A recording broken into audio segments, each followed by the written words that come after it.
Como é a salvação da alma perante o judaísmo, o cristianismo e o islamismo? Você faz ideia? Pois bem, é sobre esse assunto que nós vamos falar nesse vídeo. Eu sou HS Lima, você está no canal HS Lima e já te convido, inscreva-se, ativa o sininho para receber as notificações, visita meu site hslima.com, me segue no Instagram, hslima.oficial, e eu espero que você goste e saia abençoado deste bate-papo que vamos ter agora.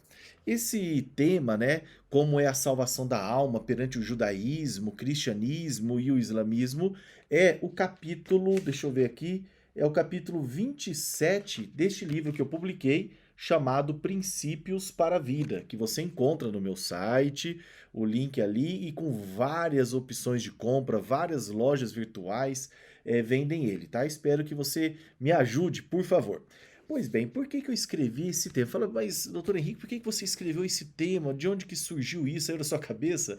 Eu gosto de conversar com as pessoas sobre vários assuntos, inclusive sobre religião, e eu, assim, me espanto em ver como muitos não têm ideia. Aliás, como eu também não tinha ideia antes de ter essa busca, de querer conhecer mais de Deus, querer ler Bíblia, conhecer Bíblia, estudar, buscar livros, eu também não fazia ideia de como era esse tal de salvação da alma. Aliás, nem no nós vivemos num país cristão, né? Estou falando aqui do Brasil, vivemos num país cristão e nem mesmo dentro do cristianismo, muitas vezes a gente acaba sabendo como é. Pense muito pior, né? Se não sabe nem no cristianismo, imagina saber no judaísmo e muito menos no islamismo. Mas, né, ia falar infelizmente, mas não, eu gosto de ser curioso, eu sou curioso e fui pesquisar e abordo, e daí escrevi um tema, eu compartilhava com as pessoas, tal, já falei, já tal, falei para várias pessoas sobre isso, e daí eu falei, poxa, tá aí um assunto interessante, espero que você goste. Antes, eu quero fazer uma breve, eu vou explicar aqui da maneira como eu costumo explicar quando alguém está sentado à minha frente ali num bate-papo. Eu começo falando o seguinte: você faz ideia de por que, que a gente conecta, né, o judaísmo, o cristianismo, o islamismo às vezes no mesmo tema? Primeiro lugar, você tem que saber que é porque elas são religiões monoteístas. O que, que é isso, doutor Henrique? H.S. Lima, monoteísmo é porque é aquela religião em que se entende que a adoração é feita apenas a um único Deus, né? Então, como que eu começo contando a história? Primeiro, né, eu estou contando história, tá, pessoal? No contexto, na perspectiva bíblica, tá? Da Bíblia Sagrada que você tem aí na sua casa, aberta às vezes lá no Salmo 91, é essa Bíblia, é nessa perspectiva que eu estou escrevendo, tá? A grande parte do que eu estou dizendo aqui. Mas, olha, por que grande parte? Porque tem a parte do Islã que não está na Bíblia, né? Claro. Mas na nossa concepção cristã. Monte de parênteses, né? Mas vamos lá, vamos ao assunto. Olha que interessante. Começou, né, a história, né, com o quê? Com Deus criando Adão e Eva, e de Adão e Eva em diante, a gente não vê falar nada sobre uma religião no sentido de algo organizado, de uma maneira assim, estabelecida com rituais, com uma forma de fazer, com leis, com decretos, a gente não vê nada disso. E assim, o que a Bíblia nos fala é que Deus falava com alguns personagens, mas de uma maneira mais assim, individual, né? Ele não tinha uma aliança, um pacto com uma pessoa, com um povo, nada disso. Então, veio Adão, daí veio Caim, Abel, veio Noé, veio uma galera aí, né, Matusalém nesse meio, né, aquele que o pessoal gosta de citar Matusalém, nesse meio todo. Só que assim, chegou um determinado momento em que, com o passar da história, a maldade foi ali ficando cada vez mais séria, mais profunda. As pessoas começaram daí vamos falar assim, a ter experiências religiosas, né? Com a questão de uma adoração a falsos deuses. E daí Deus pegou e falou: puxa vida, né? Já acabei uma vez com a humanidade, assim, com quase toda a humanidade, né? Com o dilúvio, né? Na historinha de Noé lá. Já acabei, já não resolveu. O povo tem essa cerviz dura. Então eu vou fazer o seguinte, né? Pensando como Deus, quem somos nós, né? Para querer pensar o que passou na cabeça dele. Mas vamos fazer de conta que foi assim. Falou: olha, eu vou escolher um povo, né? e eu vou ter um plano diferente. Daí ele pegou e fez o quê? Ele olhou ali e viu uma pessoa provavelmente com o coração muito alinhado ao que ele queria, e ele encontrou Abrão, né? Não era Abraão ainda, era Abrão, e ali com Abrão ele apareceu e começou, né, um relacionamento. Vamos falar assim que ele fez algumas provas com Abrão, que depois passou a se chamar Abraão, prometeu filho para Abraão, Abraão teve filhos, né? E a história continuou. Ali, né, quando Deus falou com Abraão, é que a gente considera que começou talvez ali o judaísmo, né? É claro que as outras religiões, né, tanto o cristianismo como o islamismo, né, todas elas são consideradas religiões abrâmicas, por isso que é a expressão religiões abrâmicas, mas a gente considera que o judaísmo, que é o que estou abordando primeiro, começou ali. Só que Deus ainda não havia ali dado uma, assim, um código, ó, tá aqui, eu quero que vocês sigam essas regras. Não. Deus fez uma série de promessas para Abraão, falou: olha, vocês vão para uma terra maravilhosa, uma terra valiosa, da qual vai emanar leite e mel e tal. Porém, antes vocês vão passar um período, né? Deus já tinha falado ali de sofrimento, vão ser escravizados e tal. 4 séculos, né? Chegou a falar. Mas o que que aconteceu? O povo passou por tudo aquilo ali, foi escravizado, tal, saiu do Egito por meio de uma outra figura muito famosa, que é Moisés, né? Por isso, daí saiu ali do Egito por meio de Moisés, vieram as pragas, abriu o Mar Vermelho. Tô passando rápido porque é pro vídeo não ficar com horas e horas. Imagina, então resumindo quase o mundo que a gente conhece, né? Quase todo. É claro que eu estou falando isso para vocês, mas paralelo, em várias outras regiões do mundo, muita coisa acontecia, tá? Estou falando a visão bíblica. Mas vamos lá. Então, enquanto isso, o mundo não, o povo estava ali, saiu do Egito, estava peregrinando ali pelo deserto até chegar na Terra Prometida, que assim, não era para ter demorado tanto, mas eles demoraram 40 anos. Por quê? Deus teve que tratar o coração daquela galerinha ali que não era, tinha um coração meio rebelde e murmurador. Você vai ler, se você ler a Bíblia um dia, você vai ver que uma das características que marca na gente é o tanto que o povo reclamava.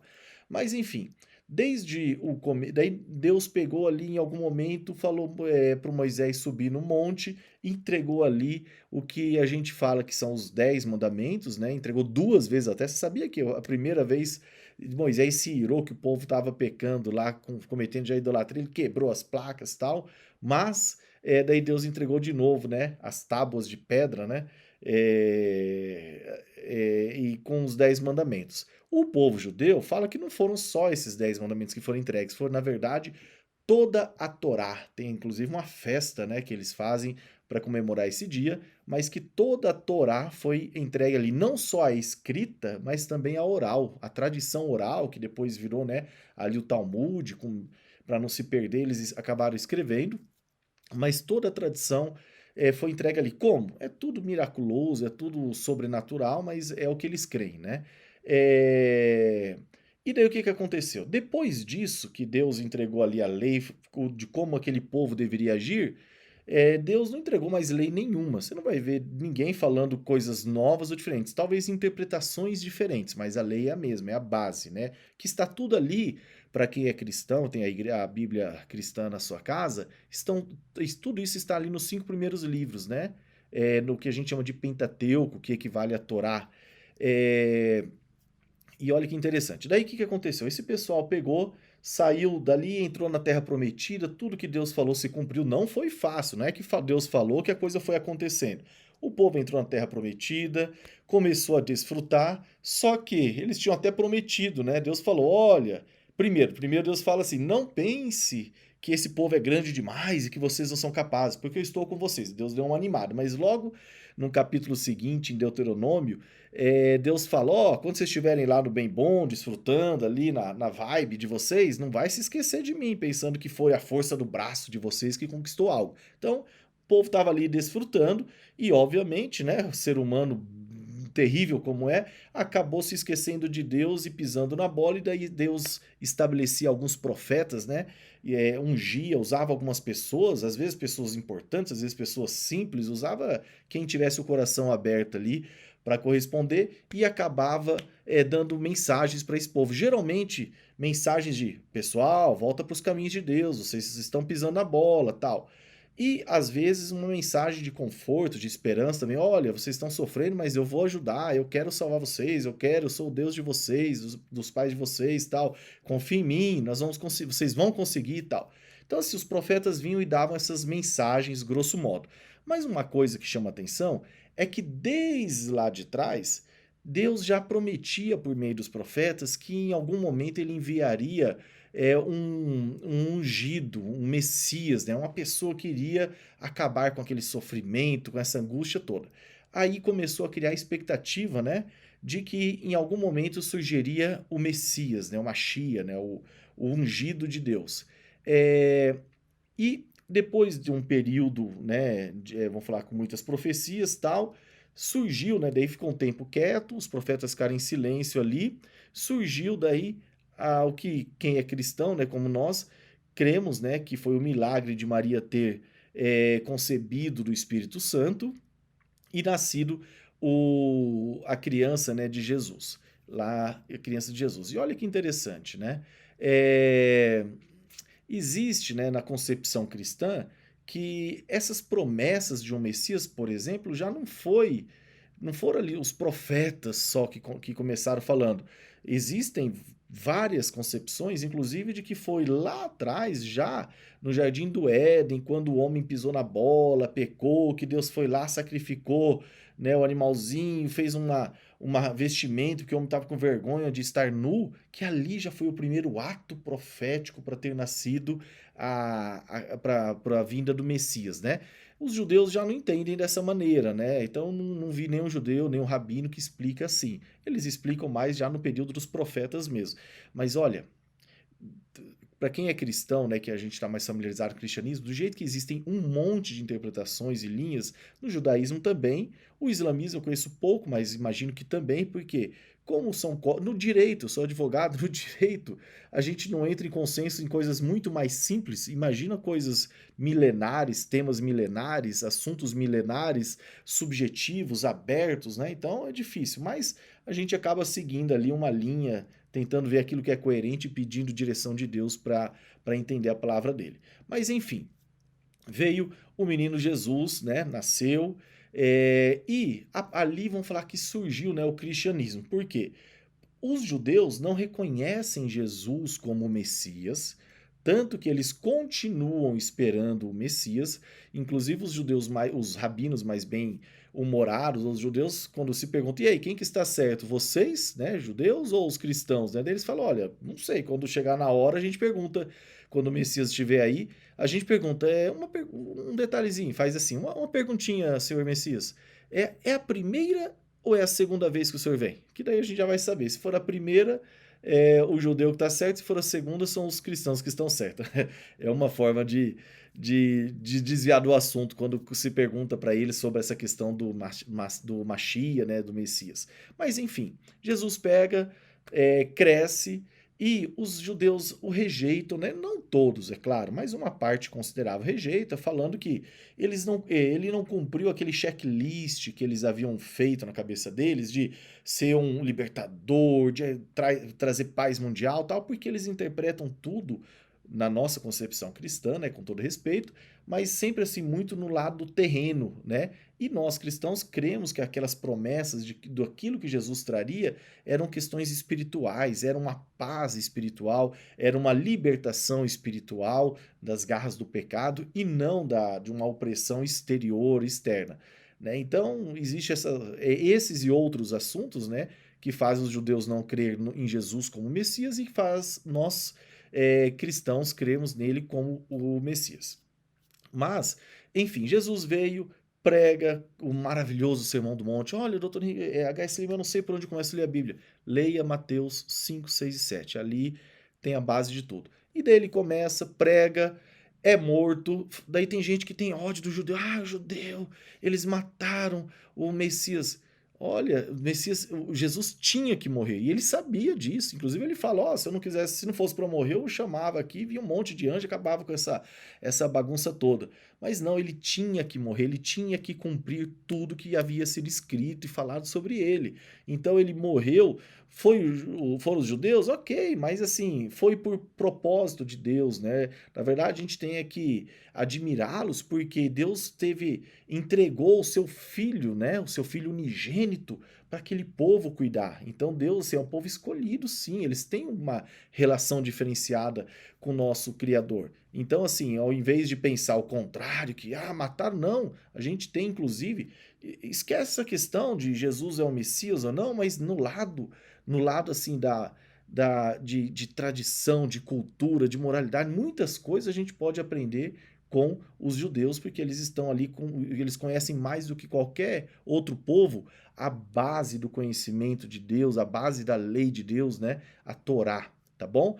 E Jesus nasceu como judeu, cria na Torá, cumpriu a Torá, falava da Torá, ensinava segundo a Torá, só que dando uma interpretação segundo o coração do Pai, segundo aquilo que ele ouvia do Pai, tá bom? Então, voltando, Jesus pega, é morto, fica ali os 3 dias, ressuscita e vai para o céu, fica lá com o Pai, à direita do Pai, esperando o momento certo para voltar e julgar depois as pessoas que foram contra. Nós, cristãos, cremos nisso, né? Correto? Os judeus arrepiam quando falam um negócio desse. Falam, não, a não ser um judeu messiânico, né? Que para os judeus tradicionais não existe judeu messiânico. É um outro assunto. Mas vamos lá. Então aí desenvolveu daí o cristianismo, que inicialmente era focado mais, né? Era focado mais nos judeus, né? Que veio para trazer as ovelhas desgarradas do meu pai e tal. Só que já nessa fase pós-morte de Jesus, vieram os apóstolos, né? Veio um depois que era o maior dos perseguidores e se tornou talvez o maior propagador, talvez não, o maior propagador do evangelho, que foi o apóstolo Saulo de Tarso, que depois, né, que caiu do cavalo, virou Paulo de Tarso, e ele pegou e teve a revelação do Espírito Santo de que a função dele, o ministério dele era pregar o evangelho não mais para os judeus, mas para os gentios. E os gentios, isso aí é uma história à parte. Desde Abraão ali, Moisés, tal, os profetas, essa é a história do povo judeu, do povo hebreu, né, do povo de Israel. Paralela a isso, havia uma humanidade inteira que eram os chamados pelos judeus de gentios, que somos nós, tal. Não sei se você tem uma ascendência judaica ou não, eu não sei se eu tenho ou não, pelo sobrenome pessoas falam, fruta, árvore e tal, pode ser. Não sei, eu não quero saber e não preciso disso. Por quê? Logo nós vamos falar sobre a questão da salvação segundo cada uma dessas religiões. Mas, voltando aqui, vocês vão ver que não precisa ser judeu para ir para o céu, né? Então é um critério diferente. Mas olha lá que interessante. Os judeus pegam e estão lá tocando a vida deles, desenvolvendo a religião deles, os entendimentos, os sábios deles, tal. O cristianismo está se desenvolvendo, perseguição, perseguição. Cada cristão morto era semente, né? Como já diziam, era semente para outros cristãos até se tornar a religião oficial do império, né? Do Império Romano. E o que, que aconteceu? Ele foi desenvolvendo no começo para os judeus, depois para os gentios, e aquilo ali foi tomando corpo. No final, acabou o quê? Que ficou muito mais forte entre os gentios, né, muito mais extensa ali a quantidade de gentios envolvidos do que entre os próprios judeus. Tanto é que os líderes da igreja, em algum momento, passaram a ser, em sua grande maioria, gentios, e daí tem até aquela questão da teologia da substituição, né, onde passou a ter mais o foco nessa parte gentílica, né, do evangélico. E, voltando aqui, o que, que aconteceu? Depois de mais ou menos 600 anos, né, salvo engano, 600 anos dessa revelação cristã, surge uma outra pessoa, né, o Mohammed, o Maomé, falando o seguinte, que teve uma nova revelação a partir do anjo Gabriel e entregando para ele ali informações, uma revelação, entregando uma nova revelação. E, segundo esse entendimento,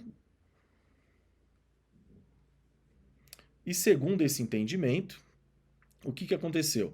Nessa revelação, o povo judeu pisou na bola porque não cumpriram a Torá da maneira como deveria cumprir, acabaram se desviando da Torá da maneira que deveria, das leis de Deus, e o povo cristão também pisou na bola, porque Deus tentou de novo ali com eles, né, com aquele povo, e os cristãos, ao invés de aceitarem, né, Jesus como um profeta, que os muçulmanos chamam Jesus de profeta, né, Isa, né, de profeta, acabaram divinizando, né, colocando Jesus como um próprio Deus, idolatrando ele e adorando a ele, sendo que na verdade Jesus veio justamente para que as pessoas se voltassem novamente para Deus. Então, na visão de Mohammed, né, e que ele recebeu na revelação, que o Maomé recebeu do anjo Gabriel, o povo judeu errou por isso, né, por não ter cumprido vamos falar, os mandamentos de Deus, a Torá, e o povo cristão errou porque acabou chamando o filho de Maria, falando que Maria era virgem, que foi tudo milagroso, que ele era Deus, tal, e daí acabou cometendo o pecado da idolatria, por isso que existe é um dos motivos, né, de existir esse debate aí, esses conflitos. Mas enfim. E daí então ficaram essas três aí, né, andando, o judaísmo esperando o Messias, os cristãos esperando a volta do Messias, né, a segunda vez dele e a religião, e o Islã desenvolvendo a sua base teológica também paralela aos outros dois. Agora eu quero, então assim, eu gostaria que você entendesse isso, porque para quem está acostumado, sabe, uma coisa que eu percebo no direito, né, eu percebo isso, a gente faz uns estudos de doutorado e tal, e a gente vai entrando naquela coisa tão profunda, tão detalhada, que às vezes as pessoas precisam de um conhecimento tão simples e às vezes não tem. Porque quem poderia ensinar está lá muito focado em coisas profundas e esquece de dar o beabá. Então, na religião, acontece isso que eu percebo às vezes. As pessoas do mundo eclesiástico se fecham tanto ali em revelação, em coisas, e às vezes uma pessoa que está começando não faz ideia de nada. Eu, provavelmente há 10 anos, né, eu não teria ideia de nada disso, assim, não tinha uma noção nenhuma. 15, então, pior ainda, era só trabalho, né, e estudar outras coisas. Então a gente vai buscando essas informações. Agora eu vou entrar num outro assunto, então eu precisava dessa parte histórica, muito superficial, e isso tem todo um universo fora disso, tá? Tem ali a questão oriental, tem a questão do zoroastrismo na época lá de Abraão, um pouco antes de Abraão, então tem um monte de coisa. Grécia, ali mais ou menos, né? Anos 700 antes de Cristo, né? Tem a Grécia ali atrás, eu não lembro quem que era com Moisés, não lembro agora, desculpa. Mas um mundo ali correndo paralelo. Agora, nós vamos entrar numa outra parte aqui do vídeo, que é falar sobre a salvação segundo cada uma dessas religiões. Olha lá que interessante. A salvação, segundo. Eu vou parar o vídeo aqui e vou fazer um segundo vídeo e vou chamar este agora de breve história das religiões monoteístas, tá bom? Então, não ligue, é tudo improvisado, eu não gosto de fazer coisa muito complexa. Breve história das religiões monoteístas, né? Que faz parte, aliás, era o título original do capítulo desse livro aqui. E depois você vai ver, às vezes, na internet, no Google, as pessoas acham assim. Mas eu vou cortar e vou chamar agora um outro vídeo, já em seguida, falando sobre a salvação propriamente dita, mas eu acho que essa parte histórica tem alguma importância para isso, tá bom? Voltamos daqui um segundo, só o tempo de você se inscrever no canal, ativar o sininho, me seguir no Instagram e apertar o botão para o próximo vídeo. Obrigado!